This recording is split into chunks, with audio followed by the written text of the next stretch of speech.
I always said I'd know when to walk away. Not because the money dried up.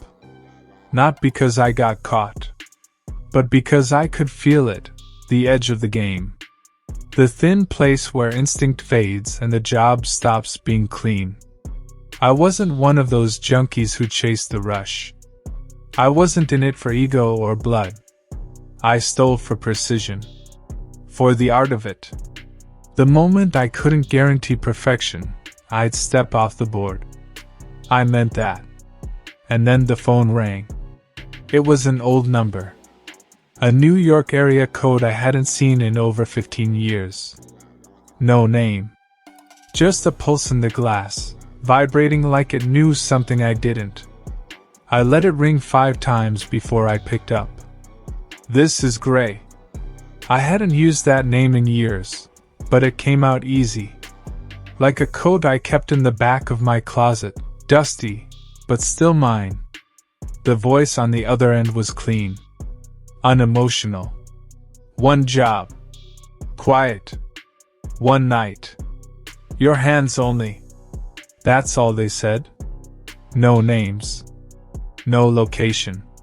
Just a timestamp and a drop address. An envelope at a train station locker in Portland, Maine. I almost didn't go. Almost. But retirement is louder than you think.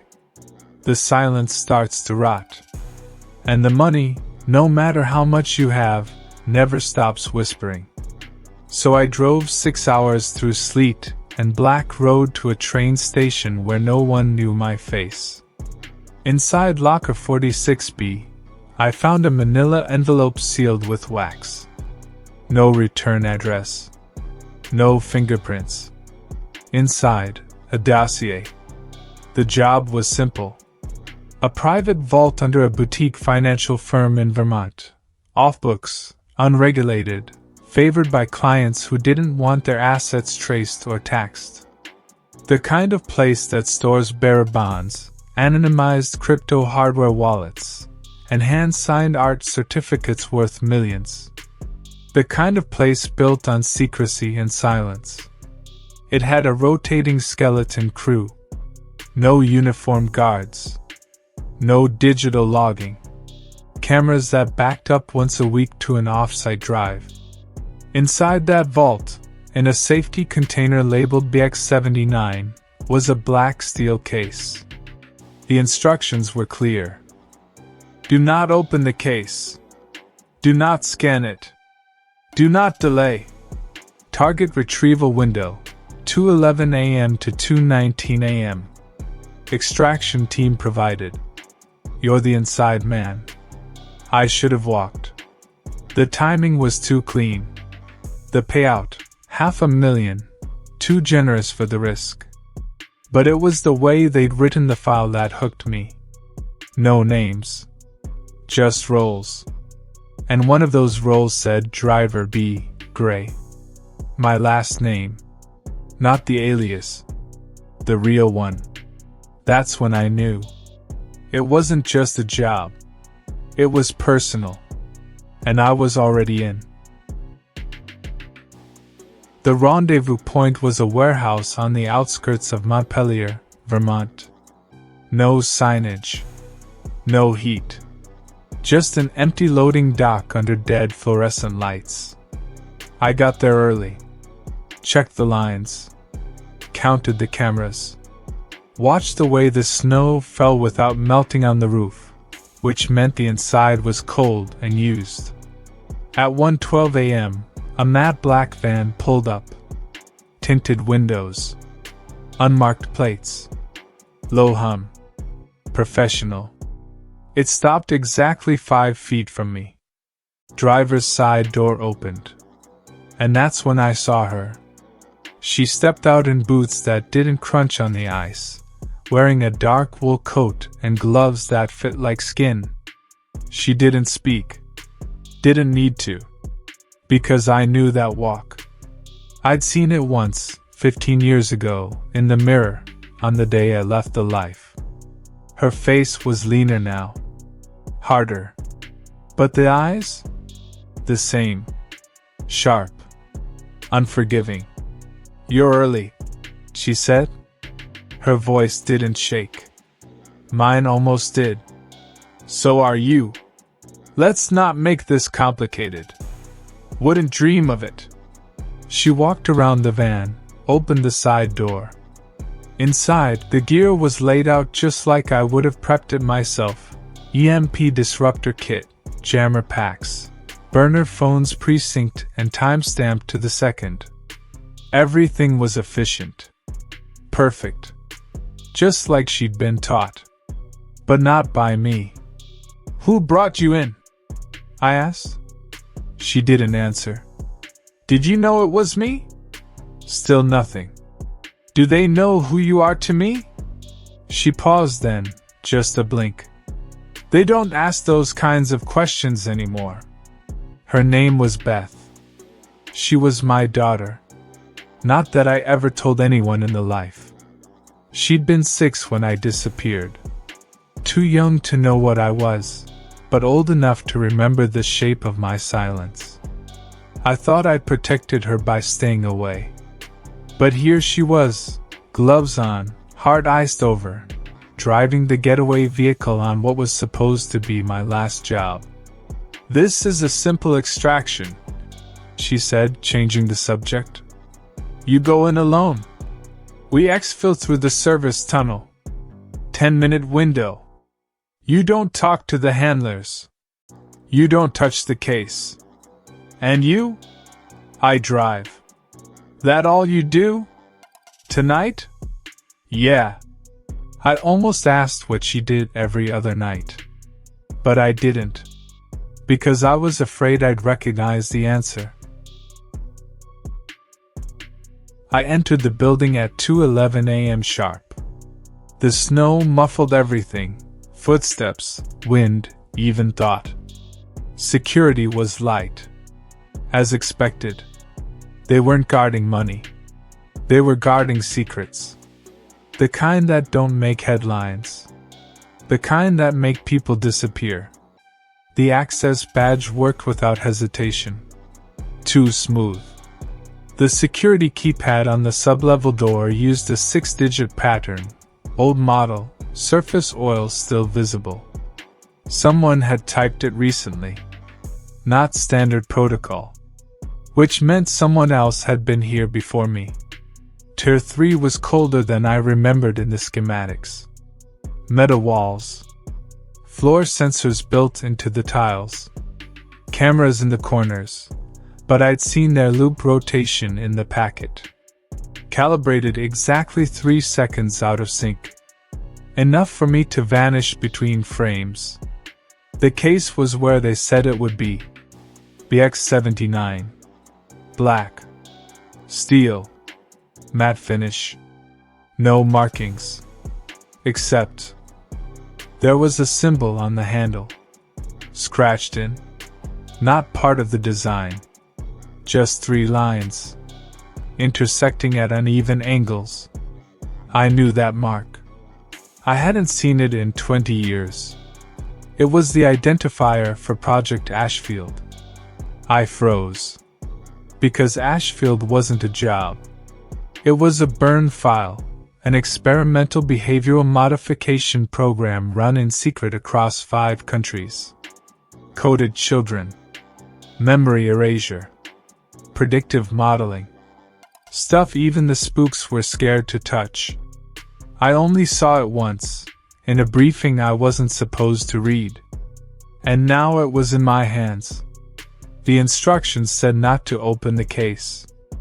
I opened it anyway. Inside was a stack of old files. Paper. Yellowed. Handwritten notes. Photos of test subjects. Neurological scans. DNA maps. And on top, a photograph. 2 people. A man, me, and a girl. Beth. She was maybe 9 in the photo. Smiling. Next to me in a government compound I don't remember ever stepping foot in. And on the back, in faded ink, Group 4C/observation pair/memory trial complete. That's when it hit me. This job, this case, wasn't about the files. It was about us. Me. Her. What we were. What we might still be. They hadn't hired me to steal it. They'd hired me to see it. To open the case. To remember. I didn't remember the photo. Didn't remember the compound. The experiment. The trial. But somewhere deep inside my chest, something cracked open, something old and unfinished. Beth wasn't just collateral damage in a life I tried to leave behind. She was built into it. And I had helped make her that way. The case was never about the bonds. Or the data. Or even the blackmail value of the files. It was about triggering me. Waking something buried. Reactivating a memory loop designed to stay dead. But now it wasn't. And I wasn't alone anymore. I left the case open. Took only the photo. Closed the vault door behind me, and walked out through the snow, past the sensors, past the cameras still caught in their 3-second loops. Beth was waiting in the van. She saw the look in my eyes and didn't ask. Just drove. We didn't speak for a long time. Finally, halfway through the dark interstate, she said, "You opened it." I nodded. "You knew what was inside?" "No," she said. "But I knew what it would do to you." "They told you to run this job?" "No. They told me to drive." I held up the photo. She looked at it. Didn't flinch. "You remember that place?" I asked. "Only the lights," she said. "And the voices through glass. They said we passed something." "What was it?" She didn't answer. Instead, she pulled over on a dirt road off the highway. Cut the engine. Turned to me. "They don't care about the files," she said. "They wanted to see what you'd do. If you take the money. Or the truth. They've been watching you since Argentina. Since the day you burned the Prague identity. You were never out." I didn't argue. Because I already knew. Somewhere between retirement and reality, I'd become a case file myself. And Beth? She wasn't my exit. She was my mirror. "What happens now?" I asked. She started the engine. "Now? Nothing. You don't report in?" "No one told me to." "So who's running this?" She looked straight ahead. "Maybe we are." And we drove into the night. I thought there'd be a reckoning. A knock on the door. A black van. A voice in the dark telling me the game was over. But none of that came. Instead, there was silence. Beth disappeared the next morning. Left the motel key on the table. No note. No burner phone. Just gone. I didn't chase her. I figured that's what she wanted. And maybe what I deserved. I burned the photo. Not because I wanted to forget, but because I knew they already had copies. And the only power I had left was not letting them watch me look at it again. The money was wired. Quiet. Clean. Offshore accounts. Untouchable. Just like they promised. But I haven't touched a dollar. Not one. Because I know what the money really is now. Proof of obedience. Some nights, I dream about the vault. Not the one I broke into. The one I forgot. I see white corridors. Voices behind glass. A girl in a room, drawing pictures no one understands. And in the corner, watching silently, is me. This was supposed to be my last job. A clean cut. One final puzzle before I disappeared. But they never wanted the job done. They wanted me to remember who I was. And worse, what I helped build. So now I live quiet. Burner phones. Empty names. A motel near the border, where the lights flicker every few hours and no one asks questions.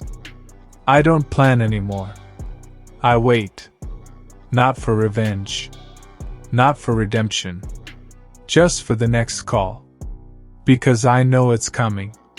And when it does, I don't know if I'll say no.